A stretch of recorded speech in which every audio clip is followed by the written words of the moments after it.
Get comfortable. Settle in. Let your shoulders drop away from your ears, and let the room go soft and dim around you. There is nowhere you have to be tonight, and nothing you have to fix. The dishes can wait. The day is over, and it did its best, and so did you. All I want from you now is slow, easy breathing, and a little corner of your attention, and I will carry the rest of the way for both of us. Tonight I want to tell you about a woman named Deborah, and about the ordinary Tuesday when the whole shape of her life turned over quietly in the dark, the way a small boat turns when the tide slides in beneath it. It is a story about starting over, long after you were sure the starting was behind you. It is a warm story, I promise you that. Stay with me all the way to the end, because the best part comes years later, and it is worth waiting up for. Deborah was 65 that autumn. If you had stopped her on the sidewalk that October morning and asked what the rest of her life would look like, she would have told you something small and settled and already decided. She had raised her children. She had done the hard early years, the fevers and the report cards and the slammed doors, and she had come out the other side.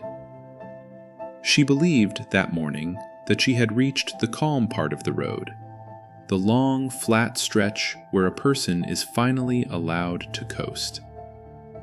She did not know yet that the road still had one great hill left in it, and she did not know that she would climb it not with dread, but with a 5-year-old's hand tucked into one of hers, and an 8-year-old walking close on the other side, matching her steps. Let me tell you about her life the way it was before the phone rang. You have to know what was quiet in order to feel what came next. The way you have to know a room in the daylight before you can find your way across it in the dark. So let me turn the lights up, gently, just for a little while, on an ordinary life in an ordinary town. Deborah had lived her whole life in the same small town in Michigan, a town of one main street, 2 churches, a diner called the Bluebird, and a grain elevator you could see from anywhere. She had grown up there, gotten married there, and never once felt the pull to leave. Her husband was a man named Ray. They had been married 43 years, which is a long time to learn a person, long enough that they could hold whole conversations across a kitchen without saying a word. Ray had worked 31 years at the auto parts plant out on the county road, on his feet, on the line, until his knees gave the signal that it was time to be done. Now he kept a garage behind the house that was cleaner than most people's living rooms, and he fixed things: lawnmowers, toasters, a neighbor's carburetor, the wobble in a chair. If a thing was broken, Ray believed, it was only broken until somebody sat down and paid attention to it. That belief, it would turn out, went a good deal deeper than toasters. Deborah had spent 26 years as the cook at Jefferson Elementary, the school 4 blocks from their house. She was the lady behind the steam and the tray line, the one who knew which kids came to school without breakfast and quietly slid them an extra roll. Whole generations of that town had grown up calling her Miss Deb. She had fed other people's children for a quarter of a century, and she had loved it. And when she retired, she thought that chapter of her life, the chapter about children, was gently and permanently closed. The raising, she thought, was behind her. That was the sentence she would have used if she'd said it out loud. The raising is behind me. She and Ray had 2 grown kids of their own. The oldest was a son, Kevin, who had done what smart small-town boys sometimes do, which was leave. He had a good job in Arizona, a wife, a mortgage, a life almost 2,000 miles away. He called on Sundays. He was a good son from a distance, and distance, as it happens, is a real thing that matters in a story like this one. And then there was Kayla, their youngest, their girl, the baby of the family. Deborah's whole face changed when she thought about Kayla, and it changed in two directions at once, which is the particular ache of loving a child who is struggling. There was the Kayla she remembered, a bright, stubborn, tender kid who cried at sad commercials and rescued worms off the sidewalk after rain. And there was the Kayla of the last few years, the one who had gotten thinner and further away, the one whose voice on the phone had a flat, careful quality, like a person walking on ice and pretending it was a sidewalk. It had started, as these things so often do, with an injury and a prescription. Kayla had hurt her back lifting boxes at the warehouse where she worked. A real injury, a real pain, and a doctor had given her real pills to help. And for a while, they did help. And then, somewhere along a line so slow that nobody could later point to the exact day, the pills stopped being about the back and started being about the pills. I'm going to tell you this part gently, the way it deserves to be told. Because Kayla was not a bad person, and this is not a story about a bad person.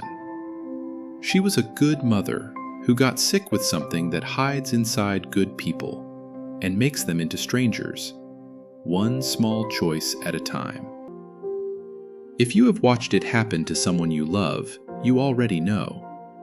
And if you haven't, I only ask that you listen the way you'd want someone to listen about your own. Kayla had 2 children. Wyatt was 8, a serious boy with his grandfather's steady hands and a habit of watching a room before he entered it. And Ellie was 5, all elbows and questions, with a gap where her front teeth were coming in, and a stuffed rabbit named Marshmallow that had been washed so many times it was more gray than white. Their father had not been steady and had not been around in a long time, and that is all we need to say about him, because he is not the point. For the last 2 years, Deborah had seen those grandchildren less and less. A cancelled visit here, a holiday that quietly didn't happen. Kayla always had a reason, and the reasons were always almost good enough to believe. Deborah believed them because the other option, the one waiting underneath, was too big to pick up. She sent money she told herself was for groceries. She lay awake. She prayed in the plain, unfancy way of a woman who had stopped expecting fireworks from God and only asked Him, most nights, to keep 2 little ones safe until morning. That was the quiet, the long, ordinary quiet of a life that believed it was finally settled. And then came the Tuesday. The phone rang at 3 a.m. If you have ever gotten a call at that hour, you know that the ring sounds different, sharper, like it already knows it is bad news.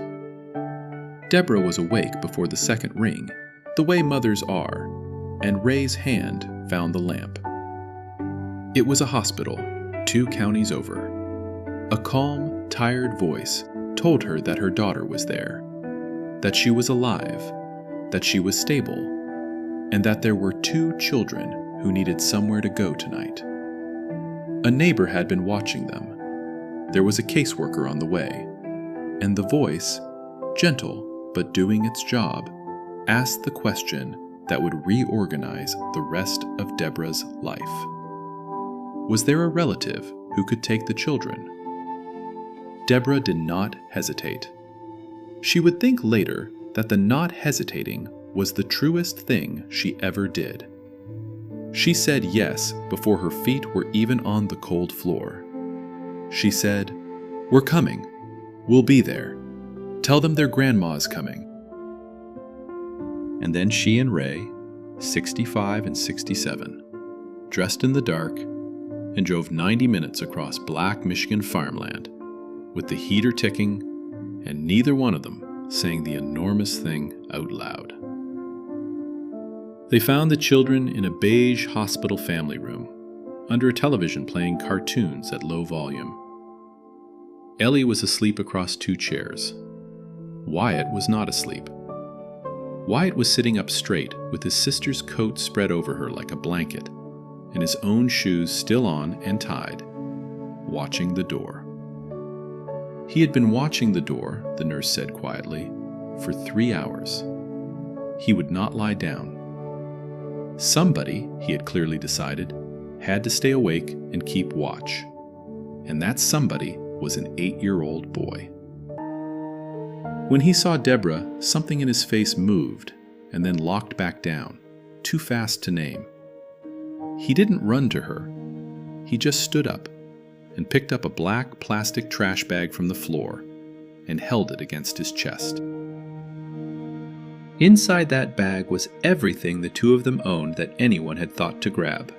Some clothes, a phone charger, Marshmallow the rabbit, one ear sticking out of the knot at the top. Deborah would remember that trash bag for the rest of her life.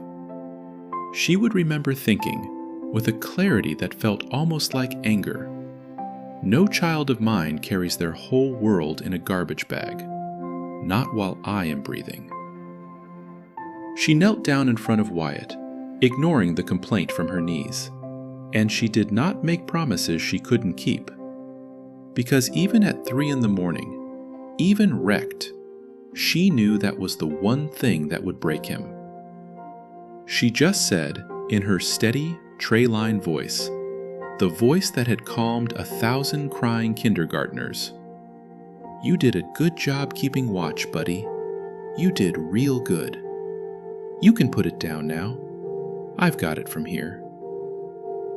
And after a long moment, he did. He set the trash bag down on the cold hospital floor, and he let his grandmother's hand stay where it was, on his shoulder. And you could almost watch some sliver of the weight he had been carrying pass, right there, from a boy to the grown-ups it should have belonged to all along. It was the first thing he had let himself set down in a very long time. The caseworker was a woman named Ms. Alvarez, and I want you to remember her, because she is one of the quiet heroes of this story, the kind the world runs on and rarely thanks. She was younger than Deborah expected and calmer than the hour deserved. She explained things in a low voice while Ellie slept. She explained that because Kayla could not care for the children right now, the county had to make sure they were safe, and that the very best place for them, the place everyone hoped for, was with family, with Deborah, with Ray. She explained that it wouldn't be as simple as loading them in the car, though tonight it nearly would be. There would be background checks, for Deborah and for Ray both. There would be a home visit, someone coming to walk through the house, to make sure there were working smoke alarms and a safe place for the kids to sleep. There would be paperwork, and a hearing, and eventually a judge.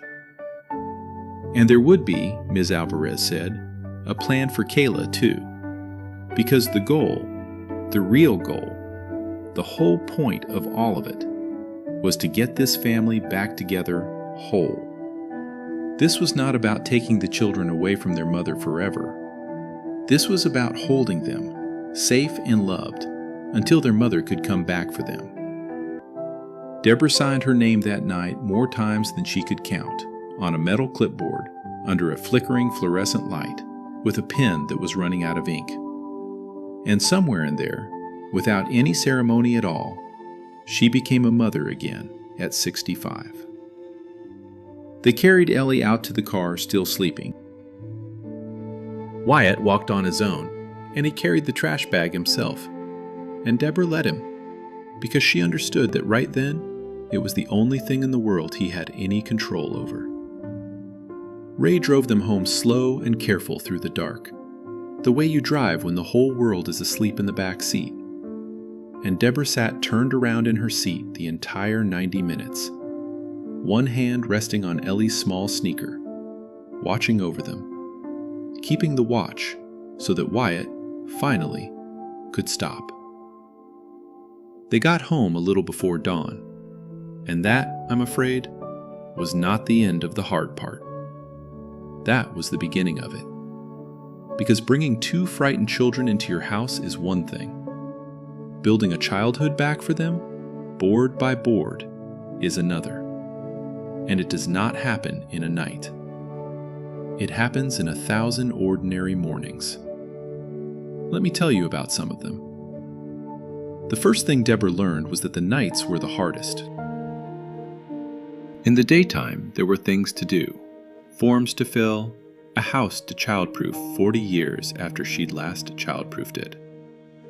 But at night, the house got quiet, and in the quiet, the children remembered to be afraid.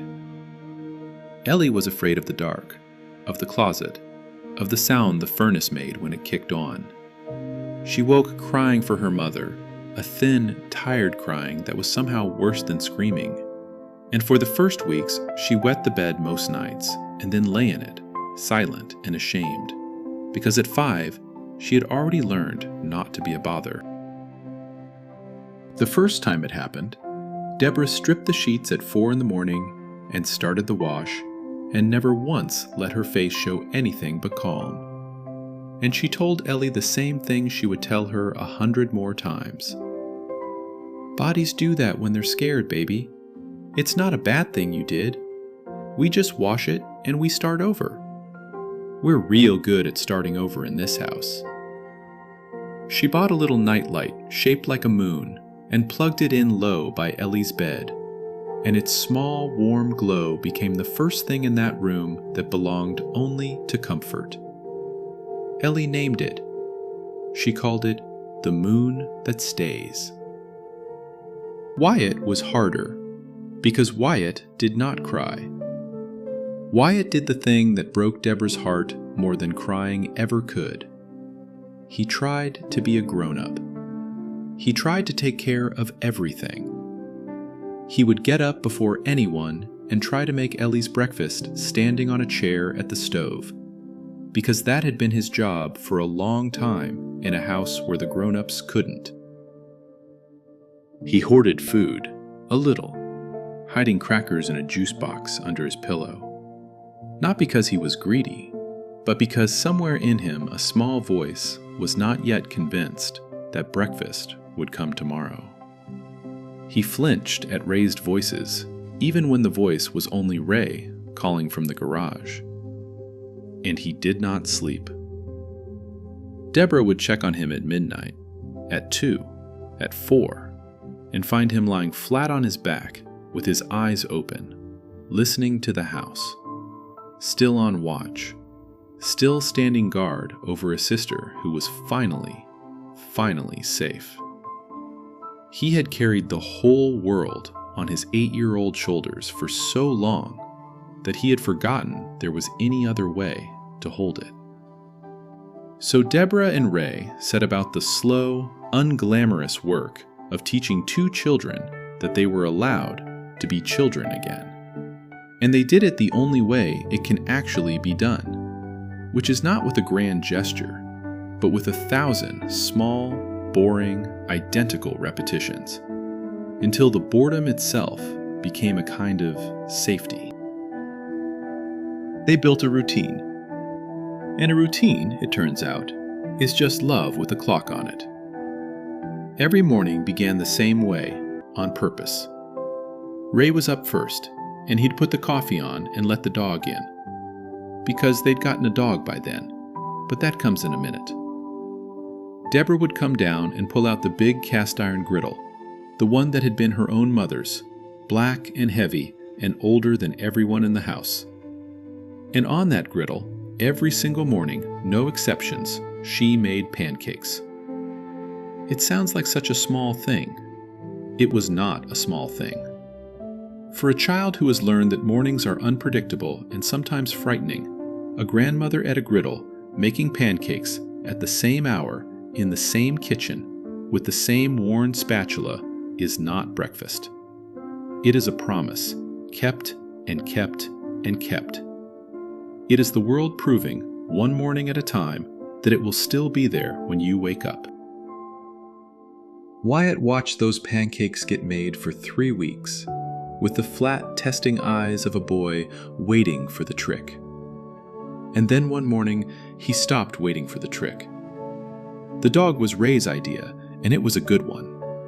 A few weeks in, he came home from the feed store with a shivering brown mutt of no particular breed that somebody had left in a box by the road, all ribs and enormous paws. Ray set it down in the kitchen and said, to nobody in particular, "Well, he needs somebody, and there's a lot of that going around." The kids named him Biscuit, and Biscuit, who had also arrived in this house with nothing, who had also been left somewhere by somebody who was supposed to stay, appointed himself Wyatt's shadow.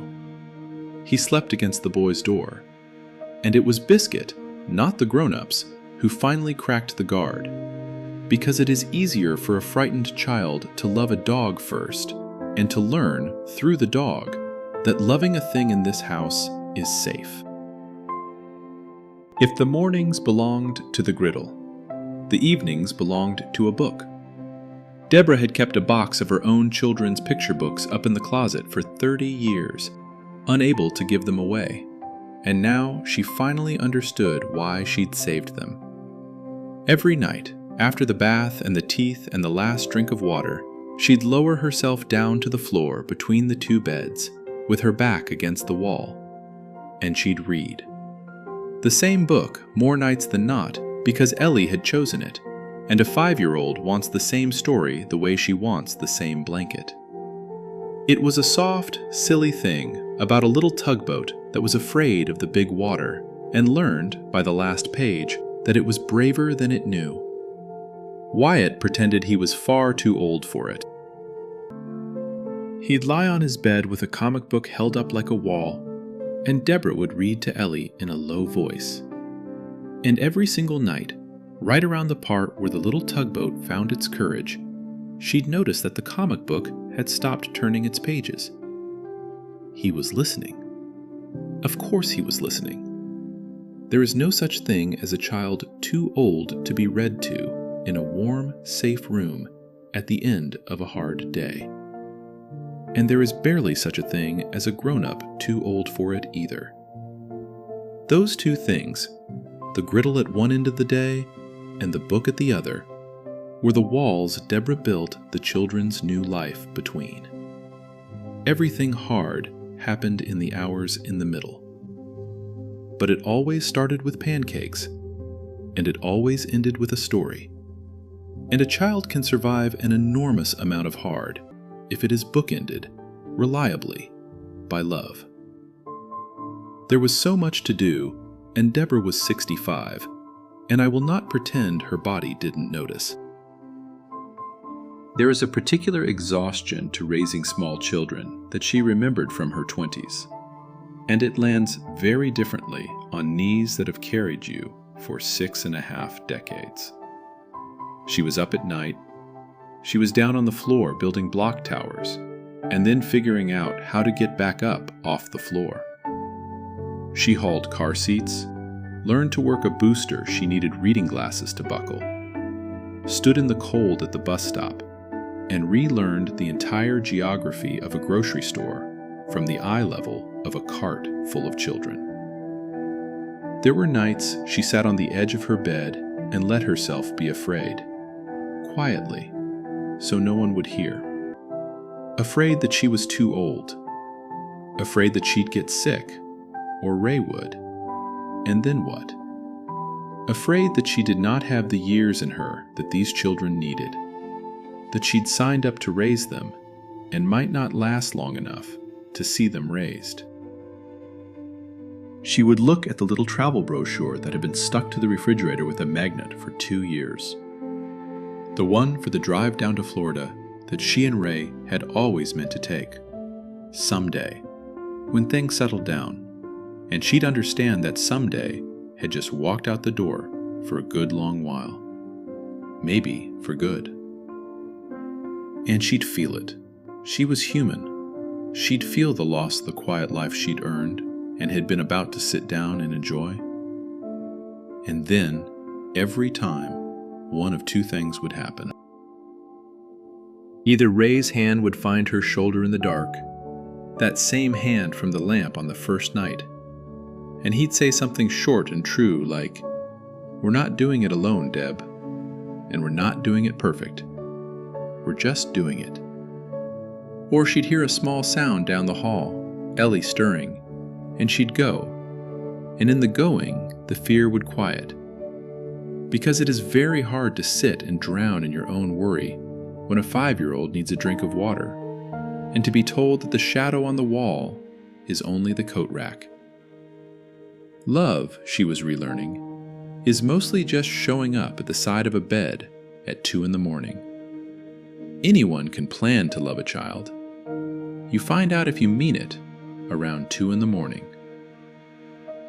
The paperwork marched on alongside all of this, and I want to tell you about it honestly, because the system in these stories is usually the villain, and here it simply wasn't. It was slow, and it was tiring, and it asked for the same information 6 times on 6 different forms. But it was also, underneath all the bureaucracy, a set of strangers quietly trying to do right by 2 kids and a grandmother. Ms. Alvarez came for the home visit and walked through every room and checked the smoke alarms and looked, most of all, at the children's faces, which she knew how to read better than any form. Deborah and Ray got fingerprinted at the county building. They took a class on folding chairs in a church basement about caring for children who have been through hard things.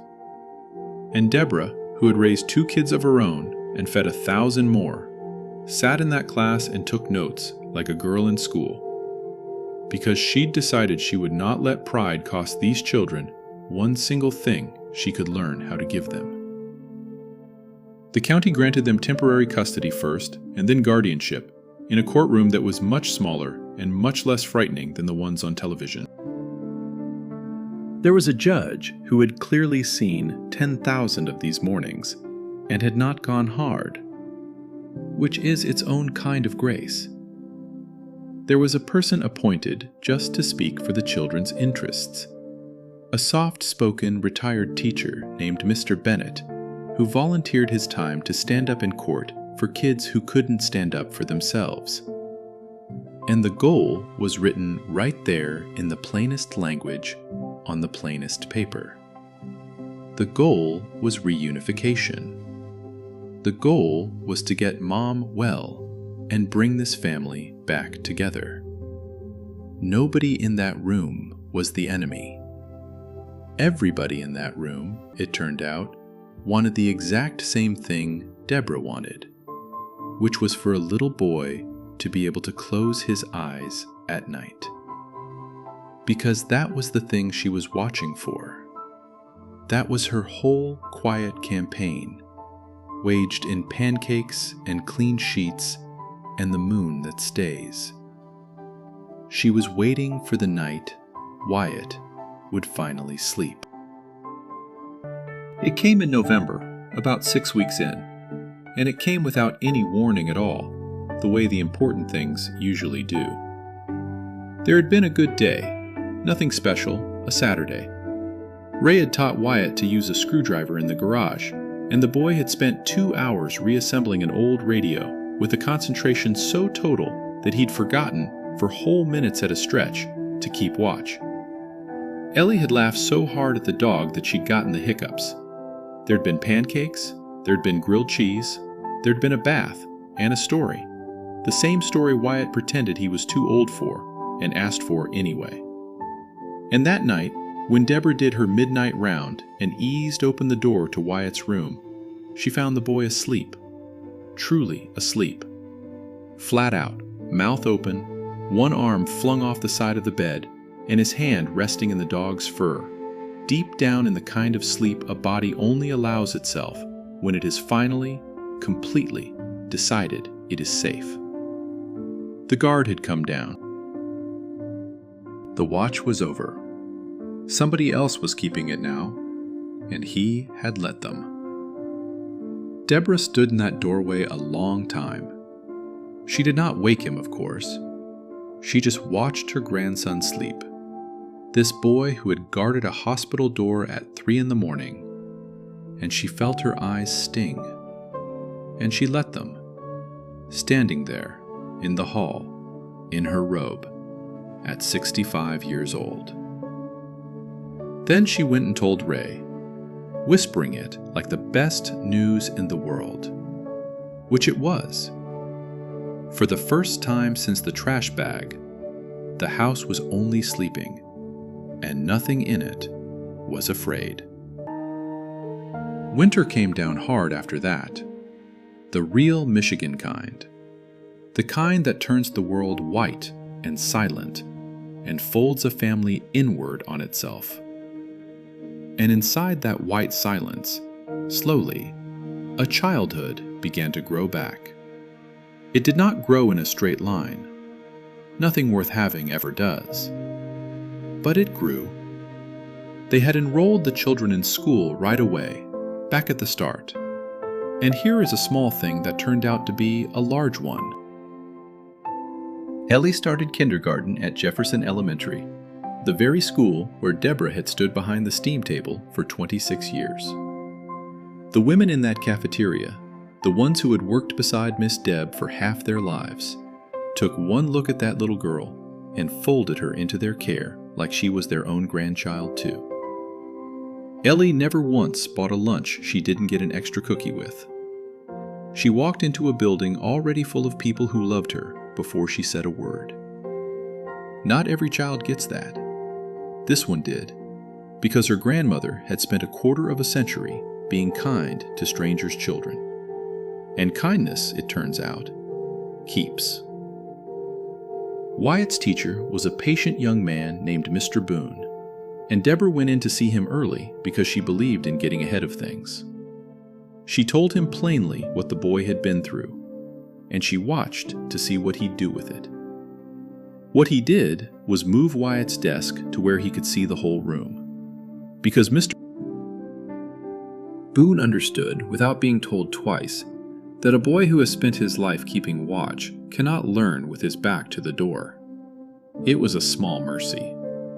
The year was going to be full of small mercies, handed over quietly by ordinary people. I told you this was a warm story. This is the part where you start to feel the warmth come up through the floor. Money was tight, and I won't pretend otherwise, because pretending would cheat the people who are living exactly this right now. 2 retirees on a fixed income do not budget for growing children, for winter coats outgrown by March, for the bottomless grocery cost of a boy who had finally decided the food was safe to eat and was making up for lost time. But they made it work the way that generation makes things work. Ray took in more repair jobs, spreading his tools out under the garage light late into the evenings. The children qualified for health coverage through the state, and there was a small monthly help for relatives raising kin. And Deborah, who had spent her whole life on the giving end of a lunch line, had to learn to accept a casserole left on the porch without apologizing for it. The church ladies did not ask questions. They just cooked. It is a particular kind of grace, being on the receiving end of the thing you spent your life giving. Deborah found something else that winter that she hadn't known she needed. Ms. Alvarez had mentioned, almost in passing, that there was a group that met on Thursday nights in the same church basement where she'd taken her class. A group made up entirely of grandparents raising their grandchildren. Deborah almost didn't go. She thought support groups were for other people, softer people. She went anyway, on a cold Thursday, and she sat down in a circle of folding chairs and looked around at a dozen faces her own age, tired and stubborn, and lit from within by the same fierce things she felt. And she understood that she was not alone, and she was not the first. There were more than 2 million children in this country being raised by their grandparents, one woman said. 2 million. A whole hidden nation of them, quietly starting over at an age when the world assumed they were done. Deborah went back every Thursday after that. It was the first thing in months that was only for her. Their first Christmas together came that December, and Deborah lay awake more than one night in the weeks before it, worrying. Money was thin, and she wanted so badly to give these children a real one, the kind with wonder in it, the kind that would start to paint over whatever holidays they'd had the last few years. She needn't have worried the way she did. It turns out that wonder is a good deal cheaper than the catalogs want you to believe. And Ray, as usual, understood this before she did. Out in the garage, on the nights he said he was just tinkering, Ray had been rebuilding a bicycle. He'd found it at a yard sale for next to nothing, a boy's bike with a bent rim and rust freckling the frame, and he'd taken it all the way down to parts and brought it all the way back up. New tires, new chain, sanded and repainted a deep glossy blue, until it looked like it had rolled straight out of a store window. He hid it under a tarp behind the workbench and swore the dog to secrecy. And for Ellie, he fixed up a battered wooden dollhouse the same way, even rewiring a tiny light in the attic of it so that it actually glowed, because Ray could not help himself. If a thing could be made to work, he was going to make it work. Deborah did her part with her hands, the way her own mother had. She sewed. New flannel pajamas for both of them, and a stocking each, with their names stitched on in careful letters. And then, because she was who she was, she quietly stitched a third stocking and hung it on the end, and wrote Kayla on it, and said nothing about it to anyone. Hope, she had decided, was a thing you hung up in plain sight, whether or not you could yet prove it was coming. You set the place, you hang the stocking, you leave the door unlocked. On Christmas morning, Wyatt came down the stairs careful and watchful, the way he came down every stair. And then he saw the blue bicycle standing there in the lamplight, with a bow on it. And for one whole unguarded second, he was simply an 8-year-old boy on Christmas morning. No watch to keep, nothing to brace for. His whole face open like a window thrown up in spring. He looked at the bike, and he looked at Ray, and he said in a very small voice, "Is it really mine?" And Ray, who was not a man of many words, cleared his throat twice and said, "It's really yours, bud. Merry Christmas." Deborah had to go check on something in the kitchen just then. There was nothing in the kitchen. She just needed the minute. The warmth showed up at school too, in its own slow way. For a long time, Wyatt did the bare minimum and kept his head down, the way a kid does when he has learned that wanting things is just how you set yourself up to get hurt. But that spring, the class had a project. Build a simple machine and explain how it works. And something in the boy woke right up. He knew machines. He had been learning them at his grandfather's elbow all winter long, under the garage light. He came home talking faster than Deborah had ever heard him talk, and he and Ray spent 2 weeks of evenings building a little working model of a pulley out of thread spools and an old coffee can. And Wyatt stood up and explained the whole thing to his class without once looking at the floor. He got a blue ribbon for it, a cheap paper thing that cost the school maybe a nickel, and he taped it to the wall over his bed where he could see it from his pillow. Deborah noticed he had hung it right next to the light switch, in the exact spot where a boy lying awake and keeping watch would have looked 100 times a night. Except he was not keeping watch anymore. Now, when he woke in the dark, the first thing his eyes found was proof that he was good at something, that he belonged somewhere, that a grandfather had spent 2 whole weeks of his evenings on him and no one else. That is what all those ordinary people were quietly building, nickel by nickel and ribbon by ribbon. They were rebuilding a boy's reasons to look up. Now I have to tell you about the visits, because a story about this, and only the sweet parts, would be a lie, and you deserve the truth if you're going to trust me all the way to morning. The plan, the good plan that everyone wanted, included Kayla seeing her children, supervised at first in a bland county visitation room with a box of donated toys and a caseworker sitting quietly in the corner. Deborah would drive the children over, her stomach in a knot the whole way, because she never knew which Kayla would be waiting. Some visits were good. Kayla would be clear-eyed and present, and she'd get down on the floor and play, and Ellie would climb into her lap like she was climbing home, and Wyatt would hang back at first, and then, slowly, thaw. On those days, driving home, the car was full of a fragile, dangerous hope, and Deborah would guard it like a candle in the wind, afraid to let herself believe. There was one visit, early on, that Deborah kept like a photograph in her mind for years afterward. It was a good day, one of the clear-eyed ones, and Kayla had brought a bag of stale bread and taken the children to the little pond behind the county building to feed the ducks. Deborah sat on a bench a ways off, giving them room, and watched her daughter crouch down at the water's edge, with Ellie tucked against her and Wyatt standing close. And for a few minutes, it looked exactly like what it was supposed to look like. A young mother and her two kids, ducks, bread, an ordinary afternoon in the sun.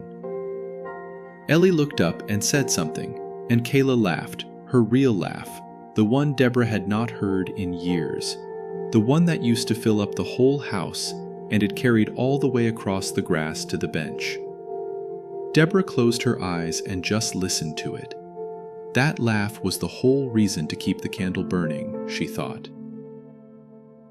Somewhere inside the sickness, her girl was still in there.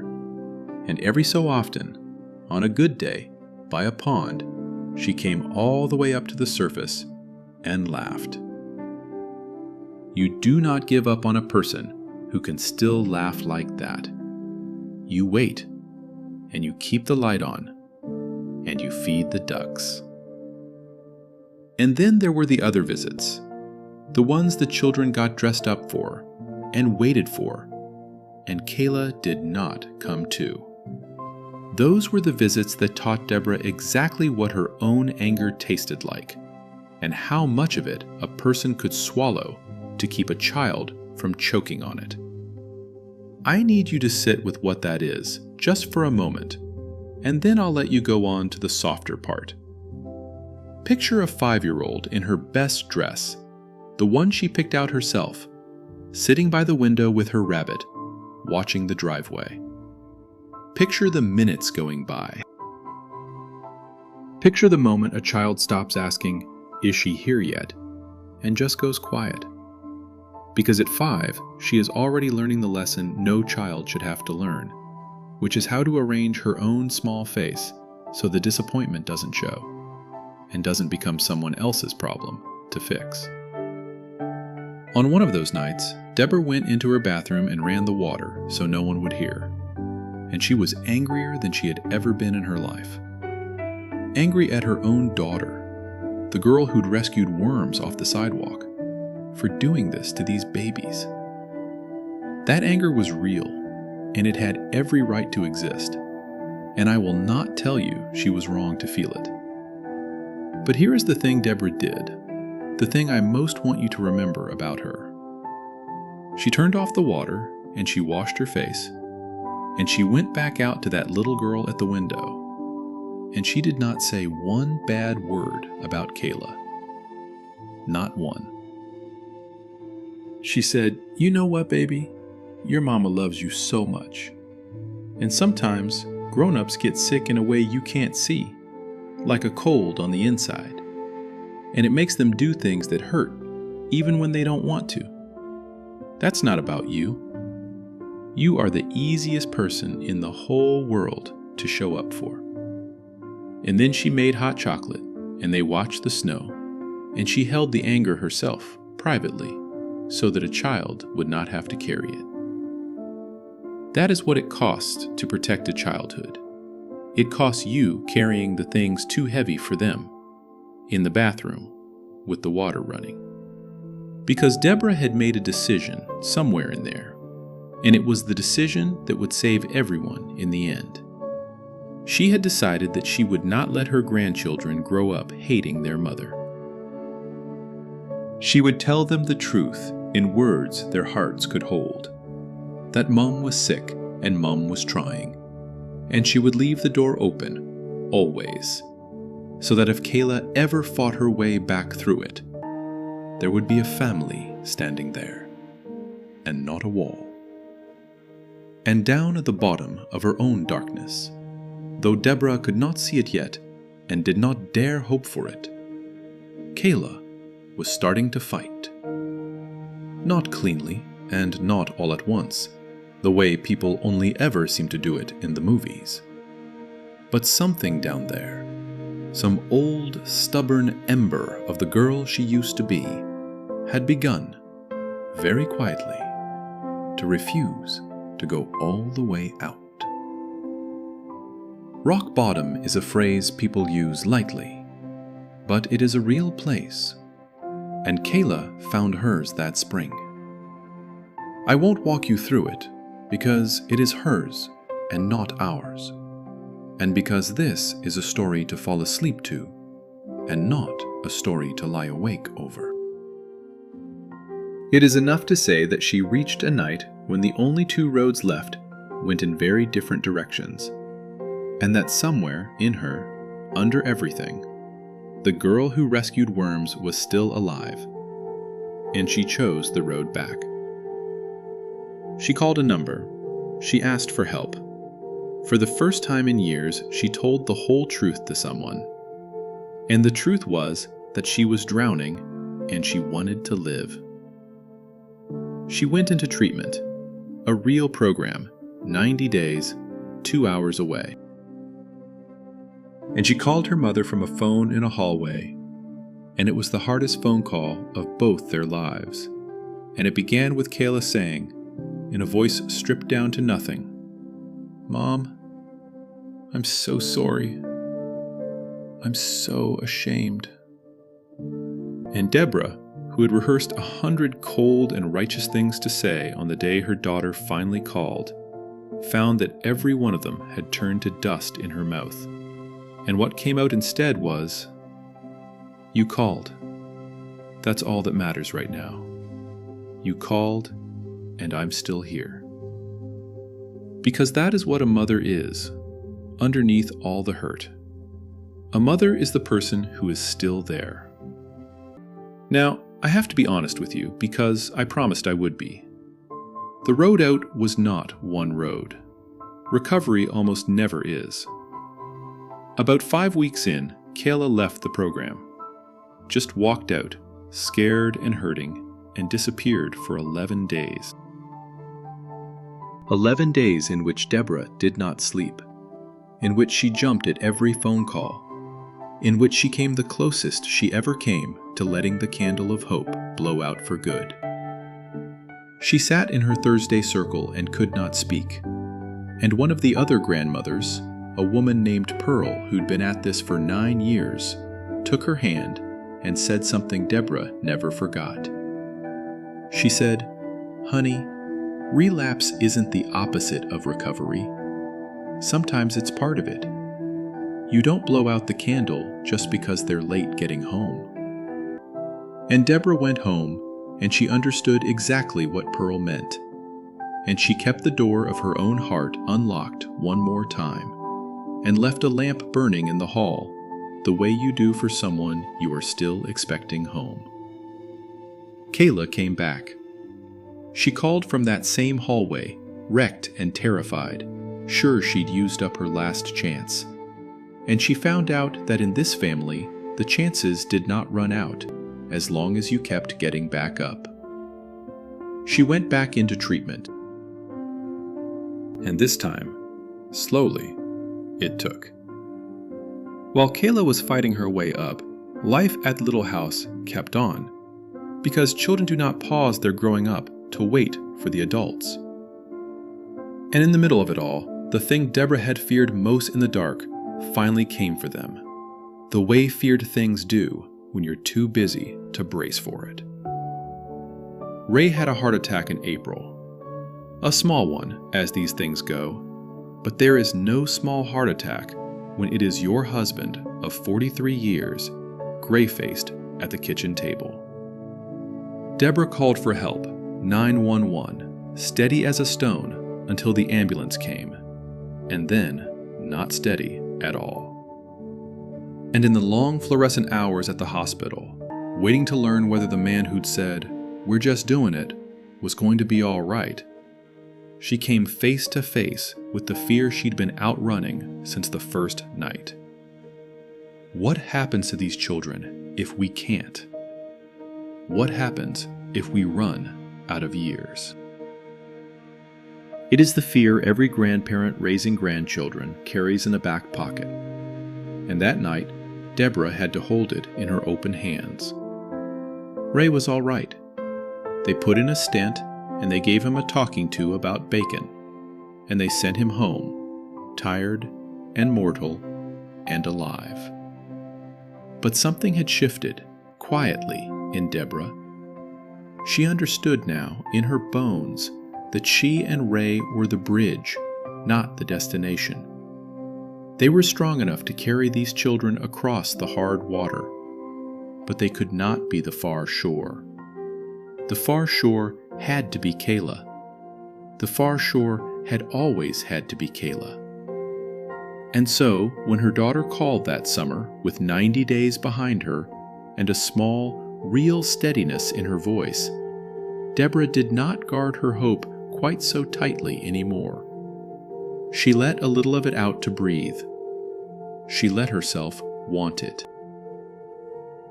There was a night that week, after the children were asleep, when Deborah and Ray sat together on the old couch in the dark, not bothering with the television, just sitting, the way you sit when you have been freshly reminded that the person beside you is not permanent.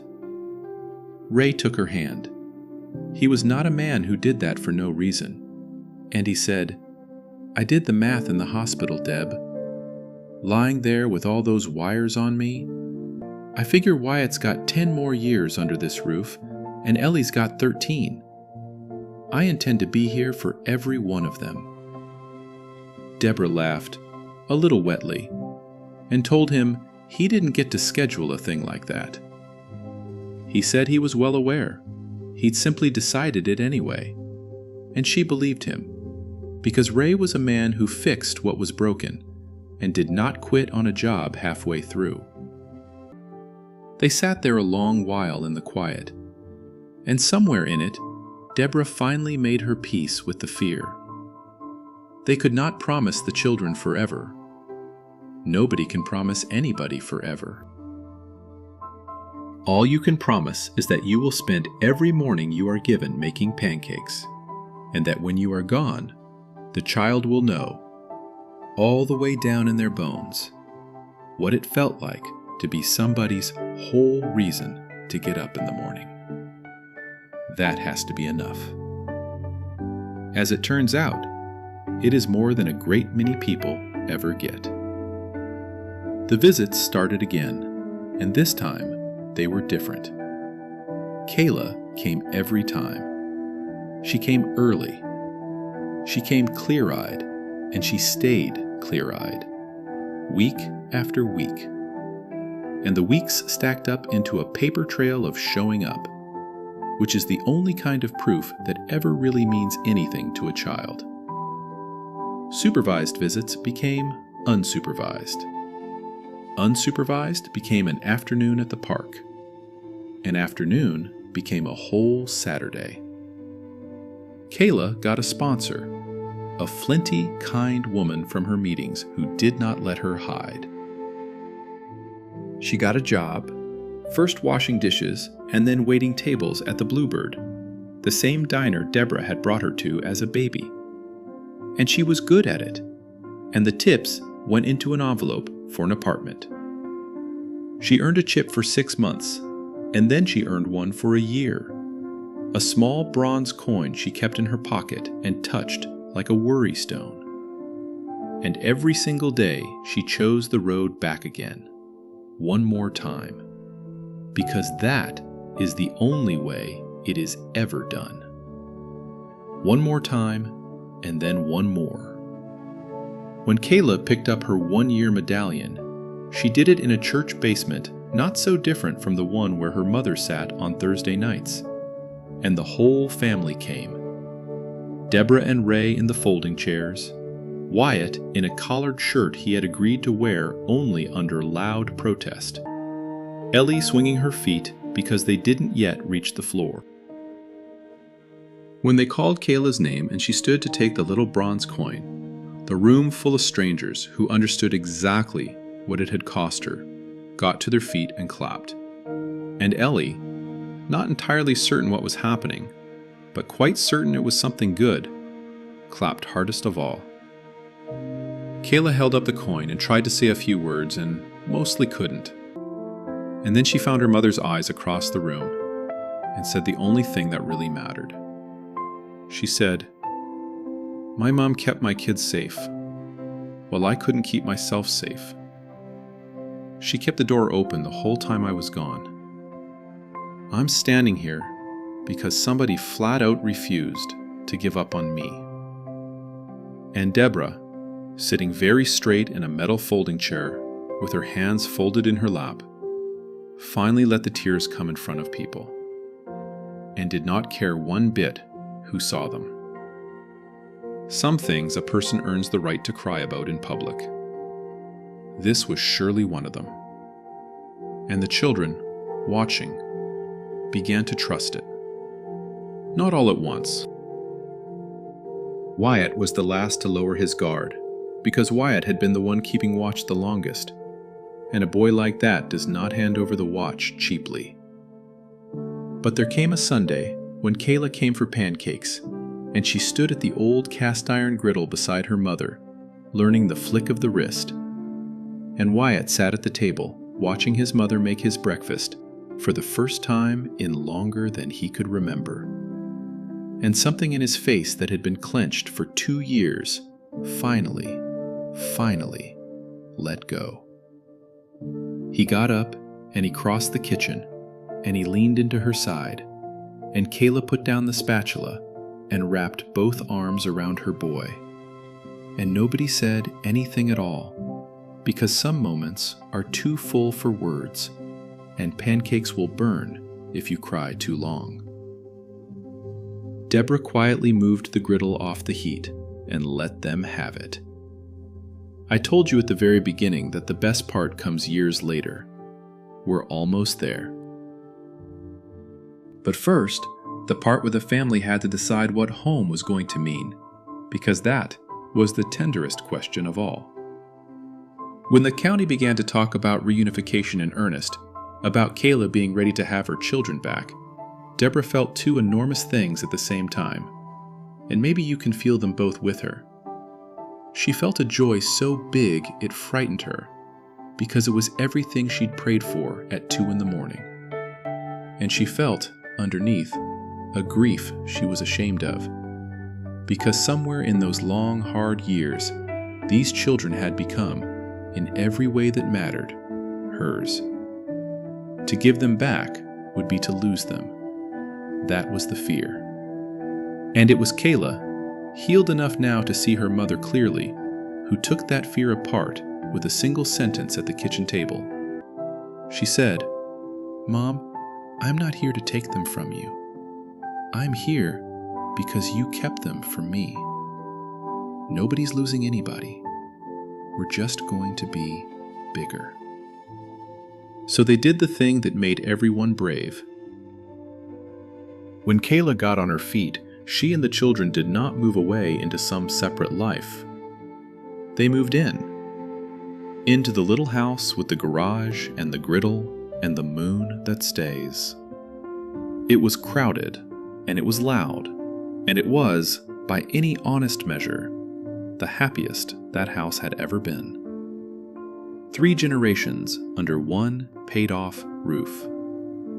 Kayla saving for a place of her own a few streets over, close enough to walk. A judge closed the case on a Tuesday morning in that same small courtroom, and this time, nobody was signing anything under a flickering light at 3 in the morning. This time, it was daylight, and the family sat together in a row, and the guardianship quietly dissolved because it had done its whole job, which was to hold a family safe until it could hold itself. On the day Kayla and the kids officially moved their things into the house, Deborah watched her grandson carry his belongings up the walk. Not in a black trash bag this time. In a real suitcase, a sturdy blue one with wheels that Ray had bought him special. And Deborah stood at the window where a little girl had once waited, and she watched a boy who used to guard a hospital door wheel his whole life up the walk into a home that was not going anywhere. And she thought her heart might simply not be big enough to hold it. It was, though. Hearts stretch. That's the whole secret. Hearts stretch to fit whatever love you ask of them, at 25 and at 65, just the same. Now, let me tell you how it all turned out, because you stayed up for the update, and you have earned every word of it. This is the part I promised you back at the very beginning, all those quiet minutes ago when you first settled in and let the day go. This is the part that makes the long middle worth having walked through. Come forward with me a few years and see.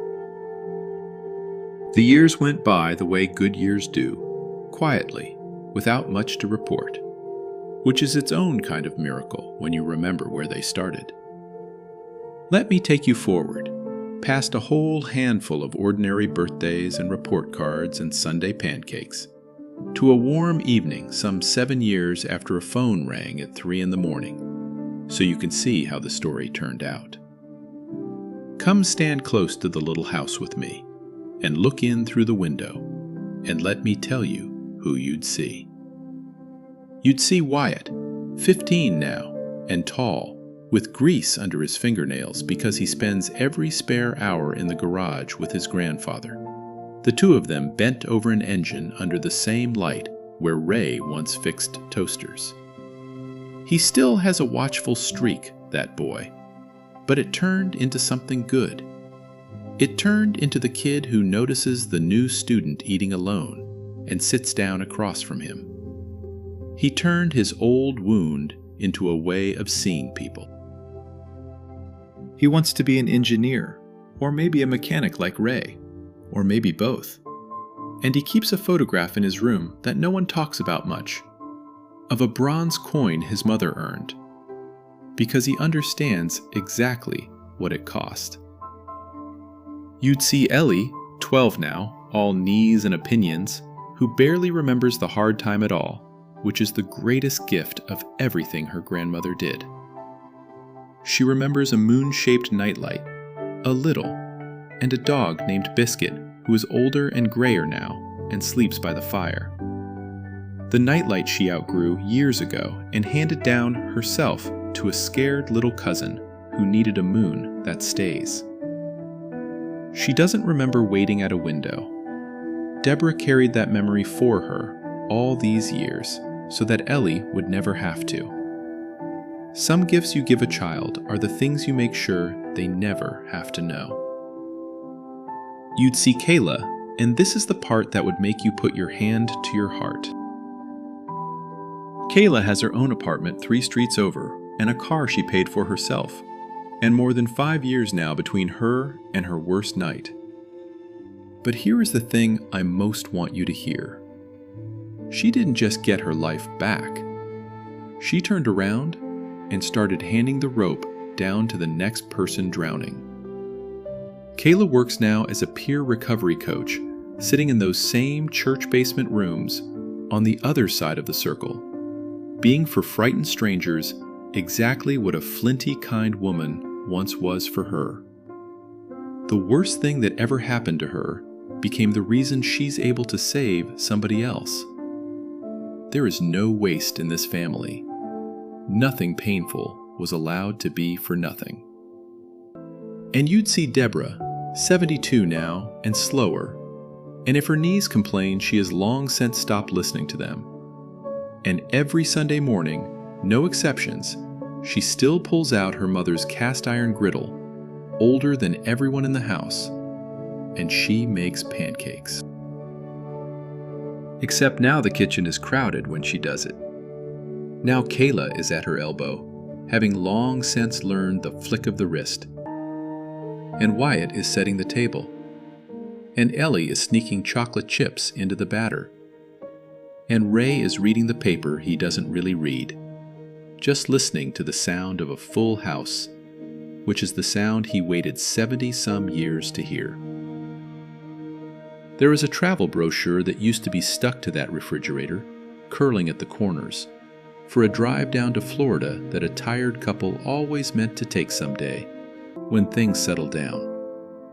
It's not on the fridge anymore. They finally took the trip the year Ellie turned 10, except they didn't take it as 2, they took it as 5, plus a graying dog, all packed into a van that Ray kept running the whole way down, singing badly, stopping at every scenic overlook because Ellie insisted. The someday came. It just came looking different than they'd pictured, and fuller and better, the way the best somedays do.